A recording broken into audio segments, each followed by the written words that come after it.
ये जो आप लंबी लाइन देख रहे हैं, ये मंदिर के बाहर लगी भक्तों की लाइन नहीं है, लेकिन जहाँ पर ये लाइन लगी है, इसे धरती का लोकतंत्र का मंदिर कहा जाए तो भी कम नहीं है।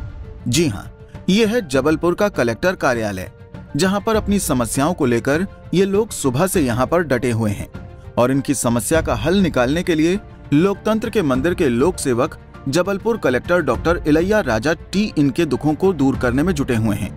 जबलपुर कलेक्टर कार्यालय का ऐसा नजारा पहले कभी नहीं था, लेकिन मंगलवार को हुई जनसुनवाई में ऐसी भीड़ उमड़ी जिसने अब तक के सारे रिकॉर्ड तोड़ दिए।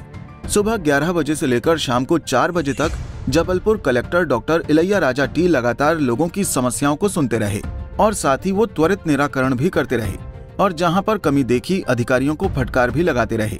कलेक्टर का वर्किंग स्टाइल भी कुछ इसी तरह था, मानो ऐसा डॉक्टर जिसके सामने आ जाने से मरीज का दर्द दूर हो जाए। किसी को राशन की समस्या थी तो किसी को आयुष्मान कार्ड की जरूरत थी, किसी के घर पर कब्जा था तो कोई कोर्ट कचहरी के मामले भी कलेक्टर के पास ले आया था।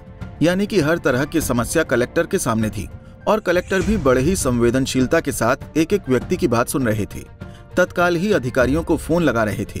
इनके आवेदन फाइलों में न दब जाएं, इसके लिए तत्काल अधिकारियों को आवेदन की फोटो खींचकर व्हाट्सएप भी कर रहे थे।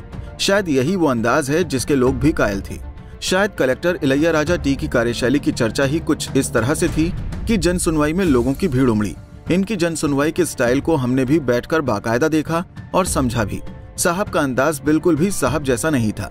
कलेक्टर का कोई भूत भी सवार नहीं था। ये तो एक आम इंसान जैसे ही थे, जो आम इंसान के दर्द को सुन और समझ सकते थे। एक जो अच्छा लोक सेवक होता है, वो अपने लोक सेवक होने की परिभाषा को भी खुद ही बयां कर रहे थे। हालांकि साहब का यह अंदाज पुराना है। भिंड और रीवा में भी इसी अंदाज के लोग कायल थे, तभी तो भिंड में इनका ट्रांसफर रुकवाने के लिए लोग सड़कों पर आ गए। तो अब ये संस्कार धानी जबलपुर पहुंचे तो उसकी चर्चा को सुनकर लोग लंबी लंबी लाइन लगाकर साहब के दरबार में पहुंच गए। जनसुनवाई में किस प्रकार के आज मामले? जनसुनवाई में विभिन्न प्रकार के मामले आए हैं। उसमें आर्थिक सहायता से लेकर नामांतरण के इशू के लेकर सीमांकन या ग्राम पंचायतों में सुविधा के लेकर है ना, ऐसे बहुत सारे एप्लीकेशंस आए हैं। इवन मेडिकल सुविधा, मेडिकल फैसिलिटीज़ के ना मांग के लिए भी आए हैं। कुछ अनियमितता के बारे में भी है ना प्राप्त हुई है, राशन ना नहीं मिल रही है और पेंशन योजना का ना लाभ नहीं मिल रही है। सभी अधिकारियों को ना मौके पे ना कुछ चीज़ों को हमने निराकरण भी किया। कुछ न्यायालयीन का मैटर है, उसको समझाइश दी गई कि कैसे न्यायालय में ना आवेदन लगाना है। कुछ लोगों का इवन न्यायालय का भी है ना समय सीमा निर्धारित करते हुए उनको निराकरण करने के लिए बोला गया। सर, लगातार बैठक चल रही है, सर कैसे देख रहे हैं आपकी लगातार मामले जो आ रहे हैं? नहीं ठीक है, मतलब इसमें डेफिनेटली ना कुछ दिन के लिए ऐसा होता है। इसमें कुछ ऐसे केसेस भी आते हैं वो एक्चुअली पात्रता नहीं रखते, बट उनको वापस हम लोग के ना बताना पड़ता है।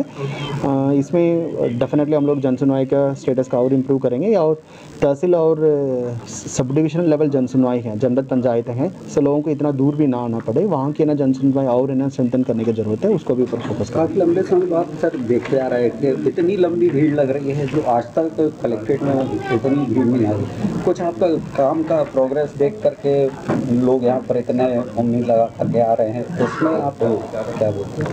नहीं ठीक है ना, कोई भी जनसुनवाई का एप्लीकेशन आता है डेफिनेटली हर अधिकारी है ना संवेदनशीलता के साथ है ना निराकरण है ना करते ही है और किए भी होंगे, आगे भी ना हम लोग है ना करेंगे लगातार। जाहिर सी बात है कि लोगों को जिस तरह से राहत मिली है कलेक्टर के दरबार में, वो आगे भी जारी रहेगी। यही उम्मीद संस्कार धानी की जनता को है। पंजाब केसरी के लिए जबलपुर से विवेक तिवारी की रिपोर्ट। हमसे जुड़े रहने के लिए हमारे YouTube चैनल को सब्सक्राइब करें और नई वीडियो की नोटिफिकेशन के लिए बेल आइकॉन को दबाएं।